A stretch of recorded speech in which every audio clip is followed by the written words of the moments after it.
Well, as I've said, I have built my dream life.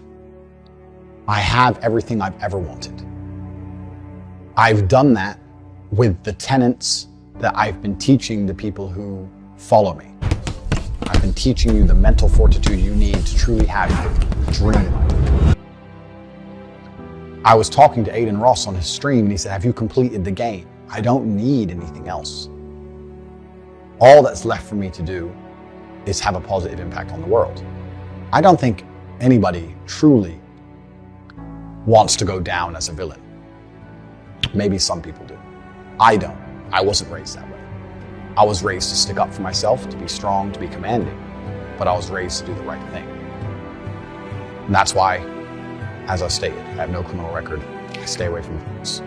There's a lot of people on social medias with large criminal records who advocate abuse.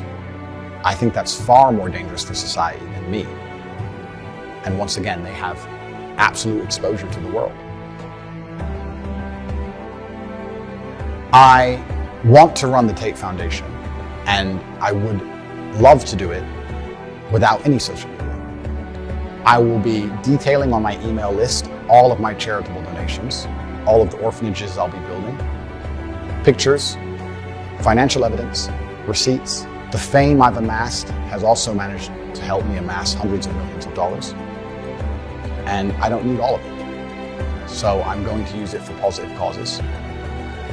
In regards to social media, I need to sit and think and work out a way that not a single snippet of my words can ever be used against me. And even though I consider myself a wordsmith, that is a very, very difficult objective to complete.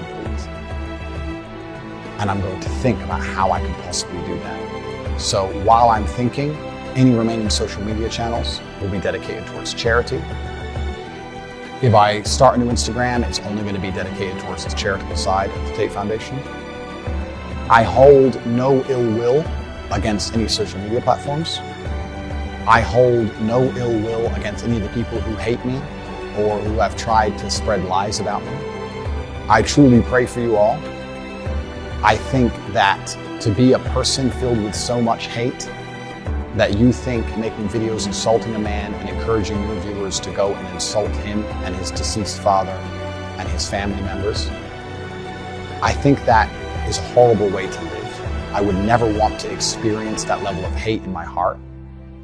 The people who are making endless videos celebrating my ban or talking hate about me, that hate is never going to satisfy you. You need to learn to let go and live with a heart filled with love. You need to be content with yourself, because if you're obsessed with trying to hate on another person, the poison's inside of you. It's not inside of me. It doesn't affect me as much as it affects you. You can't feel hatred for somebody without it affecting your mood. So this is something for you guys to address, and I genuinely pray for you. I have no ill will against any of my haters. I have no ill will against any social media companies. I have no ill will against anybody. Thank you guys so much.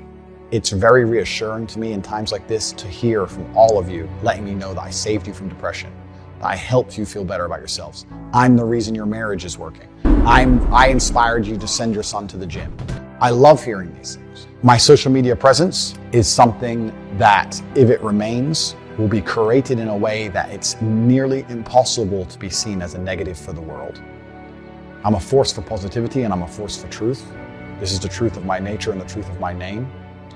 Anybody who wants comment or to reach out to me, you can find ways to do that. Any media organizations who would like to speak to me, you can do that through, there's various PR companies who want to represent me. There'll be ways of contacting me. But I just want the world to know in my final statement that if you're a supporter of mine, and I know most of you are, please explain the truth in a respectful manner. Telling these hate-filled people that they're wrong and calling them names won't help. These people are not happy people, because happy people don't act that way. Tell them the truth. Show them that the content is out of context. Show them the long format content. Say all the ways I've helped you. And I really believe by being a genuinely professional, logical, positive person, you guys can change public consciousness for me. And time is a beautiful thing. It's amazing how things change with time. And in the meantime, I'm going to enjoy my fantastic life, which I've managed to build with all of the tenacity and mental strength that I try and teach my fans. You know how to reach me. And I'll finish with a quote from my late father. My unmatched perspicacity, coupled with sheer indefatigability, makes me a feared opponent in any realm of human endeavor. Why I think I fight. Do I enjoy it? No. Do I enjoy training? No. Do I enjoy cutting weight? No. Am I nervous? Yes. Do I think to myself, what am I doing? Yes. Completely. Unfortunately, it's one of those things you're either born with or you're not. And the only way I can explain it, to try and make it make any sense, is that if I'm not doing something which is either extremely difficult or extremely stressful, I'm in a perpetual state of crippling boredom. I can't explain it. I see other people live their lives and they're like, oh, I can't wait for the weekend because I want to watch this movie. I think, who cares about a movie?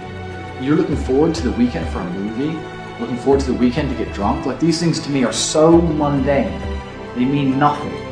And if I don't fight, if I'm not in a situation where I'm stressed or worried or concerned, I'm just perpetually bored. And boredom's crippling. If you're an intelligent person and you've got a good brain on your shoulders, you can't just sit there bored, you know? So most smart people take the academic route to avoid boredom. They learn. But that's never really interested me either. Although I've always been an intelligent guy and I've always done well academically, it never really interested me. And then I see people climb Mount Everest or jump off buildings or do base jumping, or the guy who jumped from space. People think, what's he doing? He's crazy. I understand. Because some people can't live normal lives. Some people cannot just function 9 to 5 office job, get drunk at the weekends. That is not for some individuals, and it's not for me. So I have to find something which keeps me physically tired enough to stop me going AWOL, and mentally tired enough. And I've chosen fighting, because without this, when I'm not in training, I wake up every day and think, okay, what am I gonna do today? It's 9 a.m. on a Tuesday, I'm bored, everyone's at work, I'm bored, and I'll end up doing something crazy. I'll either end up drunk or on the Eurostar, or, you know, it's just a random lifestyle, because I'm constantly looking for never-ending entertainment, and it doesn't exist. I think the only thing that could stop me fighting is if I had enough money to constantly entertain myself. Unless I'm a billionaire, I need something that keeps me focused, that keeps me occupied in life.